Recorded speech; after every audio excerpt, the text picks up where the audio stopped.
नौकरियां खत्म।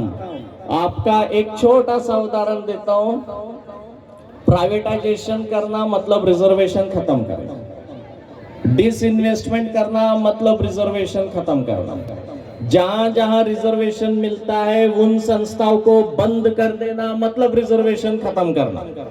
इसका और एक दूसरा तरीका है कि आपका रोस्टर तैयार नहीं करना। हो रहा है, खुले तौर पर हो रहा है, हम लोगों को घंटा फर्क नहीं पड़ रहा, क्योंकि हम लोग इस डीजे में जब बाबा साहब का नाम आएगा, जब उनके गाने बजेंगे, हम लोग सिर्फ झूमेंगे। तो साहब अब झूमना बंद करिए। झूमना आपका हक अधिकार नहीं है, ऐसा मैं नहीं कर रहा। आपने जरूर खुश होना चाहिए, बहुत खुश होना चाहिए, नाचना चाहिए, बाबा साहब का जय जयकार करना चाहिए, ये आपका हक है। आपकी मेरी जिंदगी उन्हीं की बदौलत है, ये होना चाहिए। लेकिन उनके विचार अगर आप कृति में नहीं ले आए तो आपको हक ही नहीं बनता कि आप बाबा साहब अम्बेडकर का नाम भी ले। आप परिस्थितियों का जायजा लीजिए, आप देखिए कि आपके बाप दादाओं ने, आपके परदादाओं ने जो भुगता है, आज आप वो नहीं भुगत रहे हैं, क्योंकि आप लोग शहरों में रहते हैं। गांव के दूर दराज के इलाकों में अभी भी एट्रोसिटी जैसी की वैसी है, कुछ परिवर्तन नहीं हुआ। आपके सर के ऊपर से मेट्रो जा रहे हैं ना, बड़ी बड़ी मशीनें आपके सर के ऊपर से जा रही है। आपका मेरा दूध उठाने के लिए आपके मेरे भाई को अभी भी मैनहोल में उतरना पड़ता है। उनके लिए मशीनें अब तक नहीं थी, अभी 2 रोबोटिक मशीनें आई। आपका मेरा गू उठाने वाला आपका मेरा ही समाज है, इस बाबा साहब अम्बेडकर का समाज है। उसके लिए मशीनें नहीं आई, सर के ऊपर मेट्रो आ गई। बताइए आप बाबा साहब का नाम कैसे रखोगे अमर? कैसे बाबा साहब अम्बेडकर का नाम ले लेकर बार बार हम लोग झूमेंगे? आने वाली पीढ़ी जब आपसे सवाल करेगी ना साहब, जवाब नहीं रहेगा आपके लिए। इतना बुरा परिस्थिति आ सकता है अगर हम लोग अभी साबुत नहीं हुए, अगर अभी सतर्क नहीं हुए। यकीन मानिए आने वाली पीढ़ियों के गांड पर कोड़े जरूर पड़ेंगे। अभी समय है। ये मतलब जो भाषा मैं यूज कर रहा हूं ये दर्द है, ये मतलब आप पीड़ा को समझने का थोड़ा सा कोशिश करिए साहब। एक 5 साल बाद का भारत आप देखने का कोशिश करिए। आप लोग जो 2 वक्त की रोटी के लिए संघर्ष करोगे ना, आपको कुछ अधिकार नहीं चाहिए। इस महामानव ने जब 2 साल 11 महीने 17-18 दिन जो बोला जाता है संविधान का निर्माण किया, ऐसा बोला जाता है कि बहुत लंबा समय लिया, तो वो लंबा समय संविधान बनाने के लिए नहीं था। उस संविधान में जो आर्टिकल्स डाले गए, एक एक शब्द के लिए डिबेट हुआ है। 7,000 अमेंडमेंट्स पर चर्चा हुई है, तब जाके संविधान बनाने को इतना समय लगा।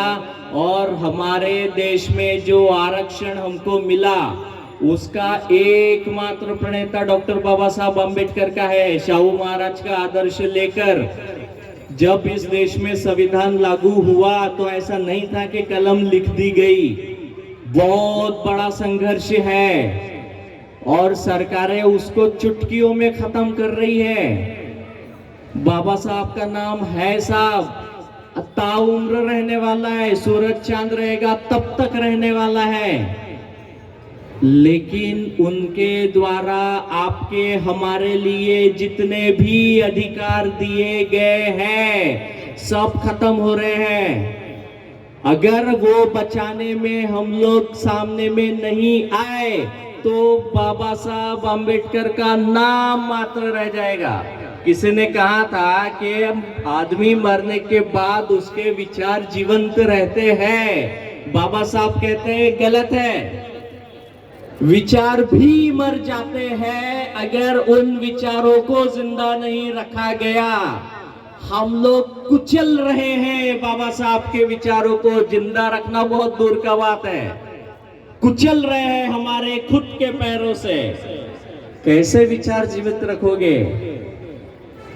जहां जहां बाबा साहब अम्बेडकर का पुतला बिठाया जाता है हर 14 अप्रैल को उस पुतले के सामने में हम लोग झूमते हैं, नाचते हैं। और हम में से कई लोग ऐसे भी होंगे कि जब वो बाबा साहब अम्बेडकर के विचारों को लेकर उनके पुतले के सामने में नाच रहे होंगे, ठीक उसी प्रकार जैसे ही 14 अप्रैल खत्म हो गई, बाबा साहब को पैक करके वो जेब में डाल चुके होंगे और बाबा साहब के विचारों को हर जगह गिरवी रखते हुए रहते रहे।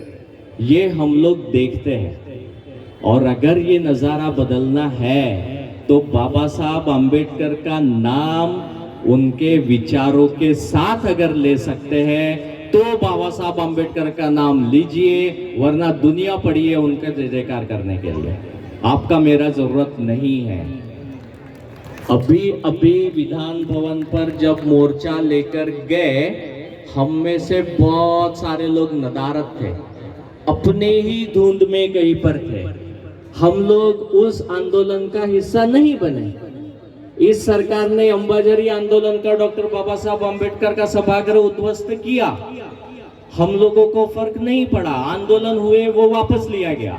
यहाँ पर डॉक्टर बाबा साहब अम्बेडकर रुग्णालय था, उसको स्थानांतरित करने के लिए सरकार निर्णय ले चुकी थी, हमको फर्क नहीं पड़ा। आंदोलन हुआ, फिर से वापस लिया गया। मार्च 2023 को इसी सरकार ने आपकी नौकरियां खत्म की जाए इसके लिए कंट्राटीकरण लाया, कॉन्ट्रैक्ट रिक्रूटमेंट लेकर आई, फिर आंदोलन हुआ, फिर उन्होंने वो जीआर वापस लिया। आप मंसूबा समझ रहे हैं? आपका भविष्य पूरी तरह से खत्म करने की पूरी तैयारी सरकारें कर चुकी है। हम लोग अगर अभी सतर्क नहीं हुए तो आने वाली पीढ़ियों के लिए ना शिक्षा होगी, ना रोजगार होगा। 2 वक्त की रोटी के लिए जब हम लोग संघर्ष करते रहेंगे, इनके दिए हुए सारे अधिकार हम खुद छोड़ देंगे।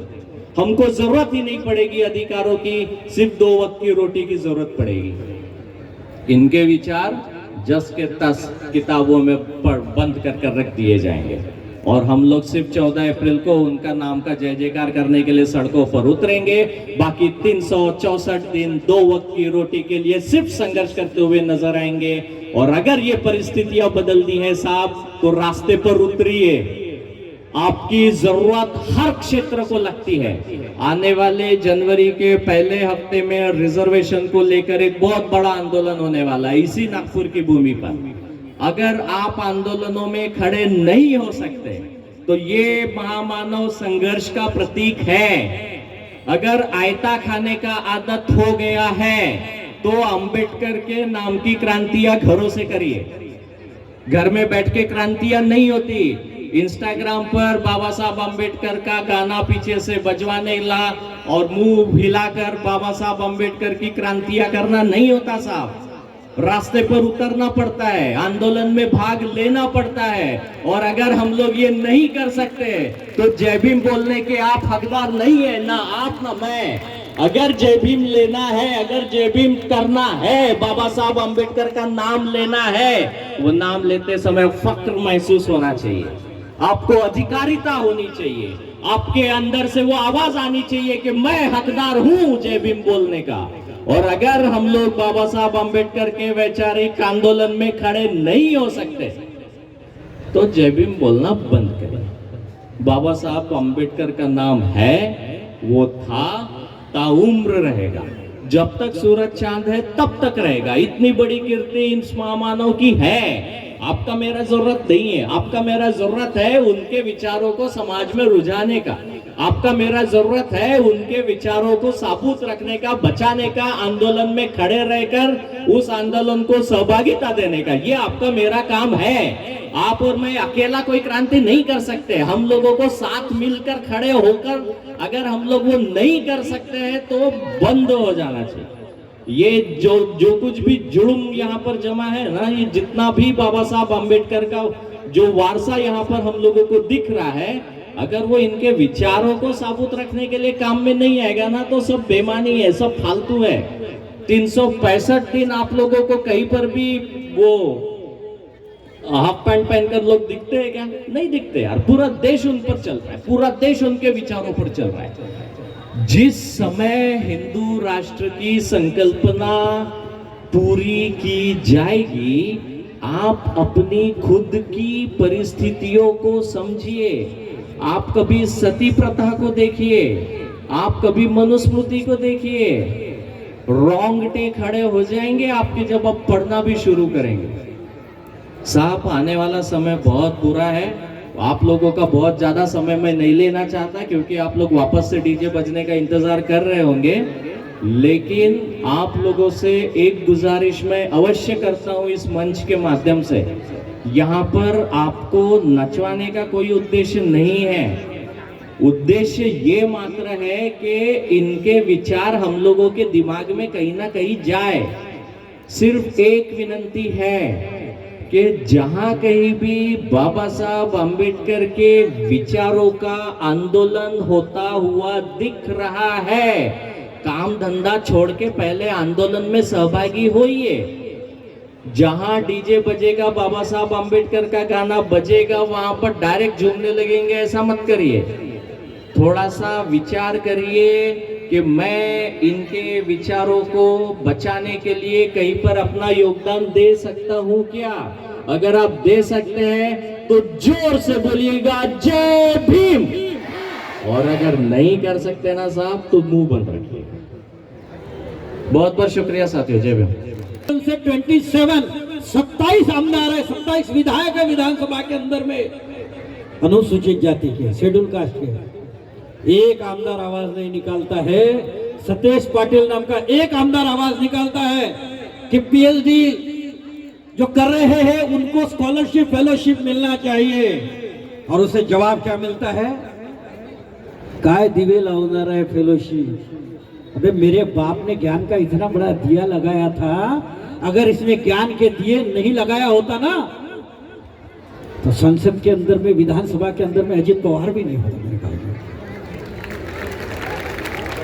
वो लड़ाई तुमको लड़ना है। आप लोगों को मालूम है कि इसी चक्कर के अंदर में बार्टी की जो स्कॉलरशिप मिलती थी, बार्टी जो हमारे लिए काम करती थी, नागपुर और पूरे महाराष्ट्र के अंदर में IAS, IPS, competitive exam, MPSC, इसके लिए जो तैयारियां की जाती थी, उनके कोचिंग्स बंद करवाए जा रहे हैं। उनमें तुमको जाने से रोका जा रहा है। अरे कब लड़ोगे यार, कब लड़ोगे? मैंने पहले ही कहा था कि दोस्तों रहने दो, दस्तूर निभाते क्यों हो? दोस्तों रहने दो, दस्तूर निभाते क्यों हो? अरे दिल तो मिलते नहीं, हाथ मिलाते क्यों हो? और बढ़ लो उजालों की किरण सूरज से, बढ़ लो उजालों की किरण सूरज से। तुम फकीरों की तरह हाथ फैलाते क्यों हो? तुमको फकीर नहीं बनना है, बल्कि अपने हक अधिकारों को छीन लेना है। समाज का सपना साकार करना है, भारतीय संविधान को बचाना है। और इसीलिए मैं आप लोगों को देत नव्हते त्याच्या दारात, मोठ्या मोठ्याची काढली आम्ही वरात। जोरदार टाळ्यांच्या गजरात स्वागत करा तेजस भाऊ खरात। अरे बेटा चला या, जोरदार टाळ्यांचा गजर चालला। नवीन कला, महाराष्ट्राची अगदी नवीन कला तुमच्या समोर साकार करीत आहो। तालियां बजते रहनी चाहिए, क्योंकि यार कितना नौजवान साथी है, छोटा सा है, क्या उम्र होगी? देखो लड़कियों से क्या आवाज आ रही है, मैं देखो उधर से क्या, माँ कितनी स्मार्ट है वो। अरे भाई स्मार्टनेस के चक्कर में मत पड़ो। दुनिया के अंदर में दो ही लोग स्मार्ट और ब्यूटीफुल हुए। दुनिया के अंदर में दो ही लोग स्मार्ट और ब्यूटीफुल हुए जिन्होंने ना विको टर्मरिक लगाया है, ना फेयर एंड लवली लगाया। दुनिया की ताकत है। बाबा साहब अंबेडकर जैसा स्मार्ट व्यक्ति पैदा नहीं हुआ, और मेरी माँ रमाई जैसे ब्यूटीफुल वुमन पैदा ही नहीं हुई। तो तेजस आपके साथ है।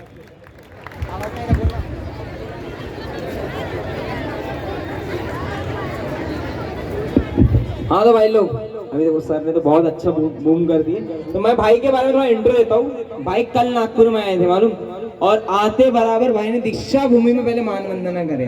और मैं दावे के साथ बोलता हूँ, जितने लोग यहाँ पे एक बार भाई जब शुरू करेंगे, मैं गारंटी के साथ बोल सकता हूँ, जितने लोग जहाँ पे खड़े हैं, जैसे नांदन सुनने के बाद ही अपने हाथ पैर दोनों चलने लग जाते हैं ना, इसलिए भाई मटका बजाना जब